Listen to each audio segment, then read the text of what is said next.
Coming up on this edition of Campus Watch, we will speak to MSU's newest coach. Plus, students speak out about President Trump's executive order on immigration. And later, we will see how local celebrities contribute to their community. All this and more on Campus Watch.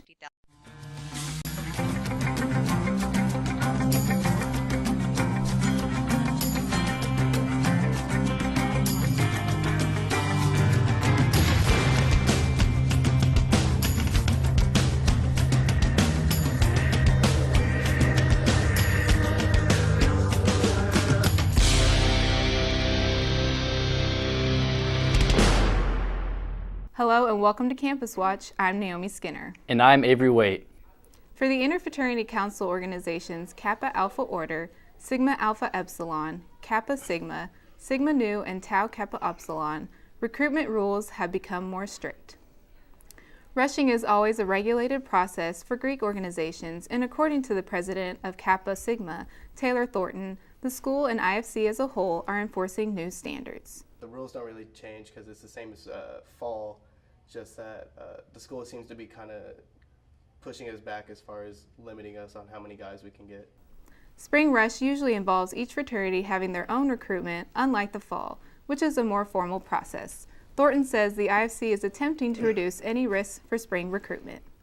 The MSU Lady Mustang spring season is starting up. Spectators may notice new faces on the field this season. Here's reporter Jesselyn Castro with more on this story. For softball fans, the Lady Mustangs season is well underway. Along with new players joining the team for this season, the softball team also got a new head coach. Former hitting coach Mark Ryle is training the softball team as they head into the Lone Star Conference League play. The job came available.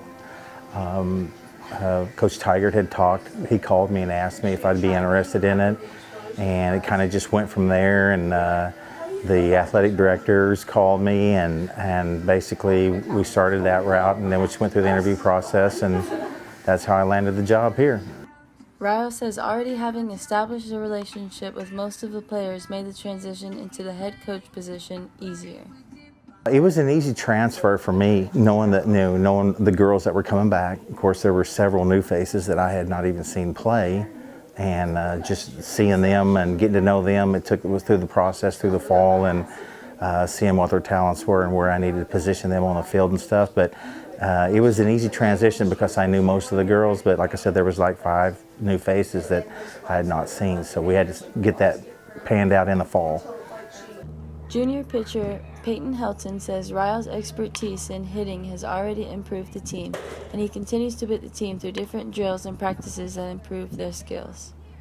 He knows a lot about the game. He's been there, he's done that. So his knowledge definitely is going to help us because he teaches us new things every day, so we keep learning.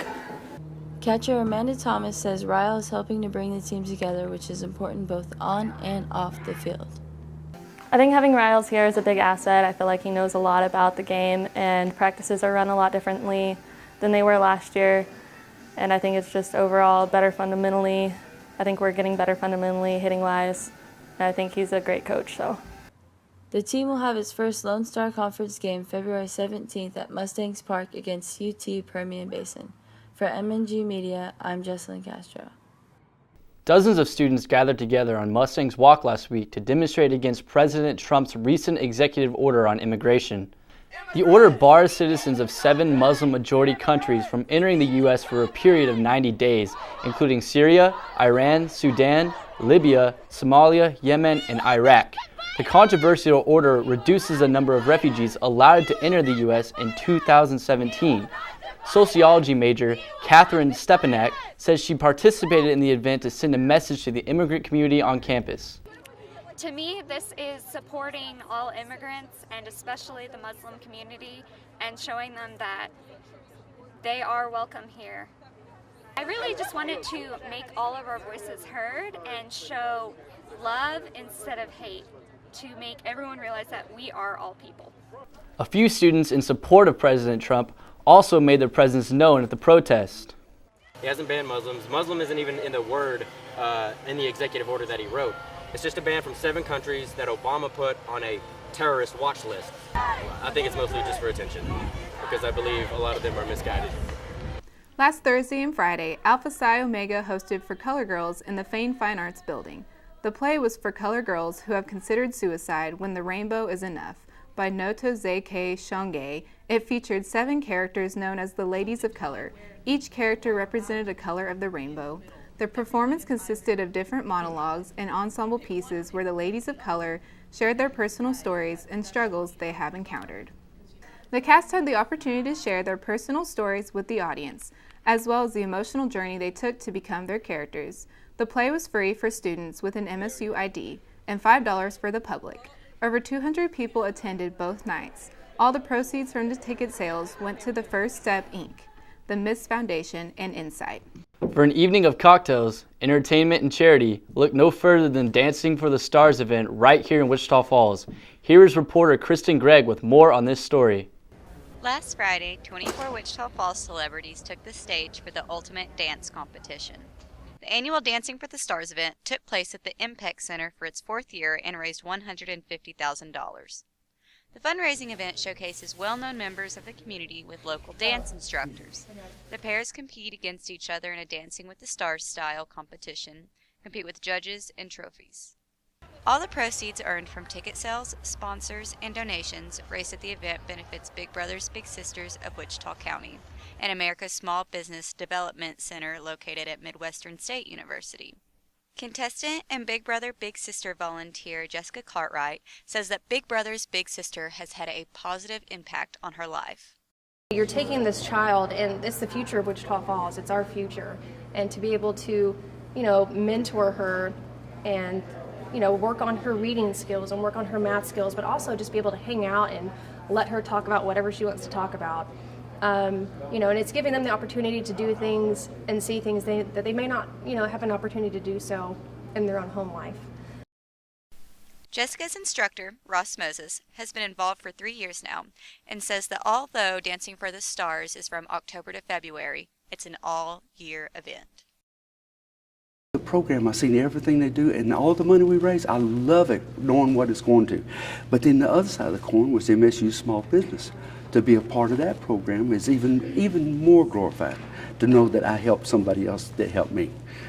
In the past 4 years, the Dancing for the Stars event has raised over $500,000. The team that raises the most money is crowned the overall winner of the event. The winning duo, Dottie Sherrill and Michael Sherrill, took home the DFTS Mirrorball Trophy after raising over $16,000.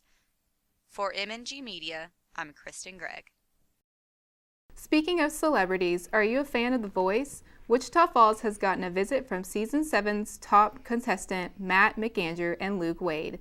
McAndrew and Wade performed music from their new album at the Iron Horse Pub on February 4th.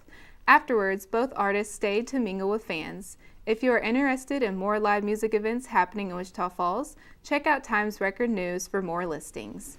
Ever wanted to test your knowledge of things pop culture? The University Programming Board allowed students to do just that. UPB hosted Nerdology, a game of wits and pop culture, on February 3rd.